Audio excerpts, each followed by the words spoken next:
কোথায় এসছো? এখন আমরা ত্রিকোণ পার্কে এসেছি। এটা কিন্তু সেই ত্রিধারা ত্রিকোণ পার্ক নয়, এটা রাসবিহারী। কালীঘাট মেট্রো স্টেশনের গা থেকে যে রাস্তাটি টালিগঞ্জের দিকে যাচ্ছে, সেই রাস্তা ধরে কিছুটা এগোলেই আপনি পাবেন টালিগঞ্জ পুলিশ স্টেশন। তার পাশ দিয়েই ডান হাতে ঢুকে যাচ্ছে ত্রিকোণ পার্ক।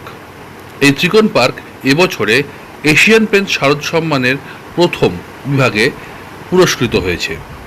এটি অন্যতম সেরা দুর্গাপুজো মণ্ডপগুলির একটি।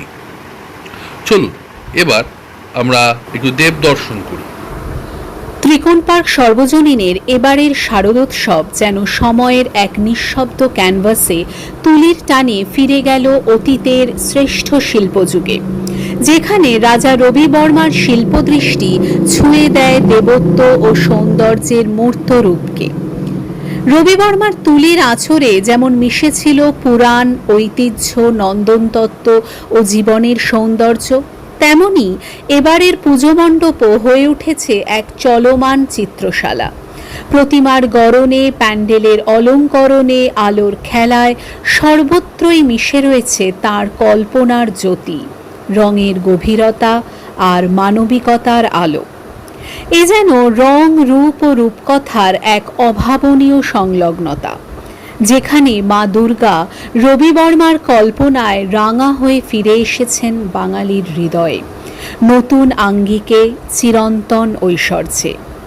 এই থিম শুধু শিল্পকে সম্মান জানায় না, বরং আমাদের স্মরণ করিয়ে দেয় দেবত্ব আর সৌন্দর্য, পূজা আর শিল্প সবই একাত্ম হয় হৃদয়ের গভীরতায়, শ্রদ্ধা আর সৃজনশীলতায়। সত্যিই তাই।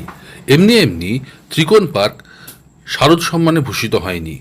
সত্যি মণ্ডপে আসলে চোখ জুড়িয়ে যায়, মন ভরে যায়। রবি বর্মার কল্পনায় দেবী যেন জীবন্ত। ত্রিকোণ পাড়ে এবার পুজো এক শিল্প দৃষ্টান্ত। ভিডিওটি ভালো লাগলে লাইক, শেয়ার এবং সাবস্ক্রাইব করে আমাদের উৎসাহ বাড়াতে কিন্তু ভুলবেন না। দেখা হচ্ছে পরের পর্বে। অসাধারণ করছে, অসাধারণ। দেখে মন ভরে গেল এতক্ষণ পর।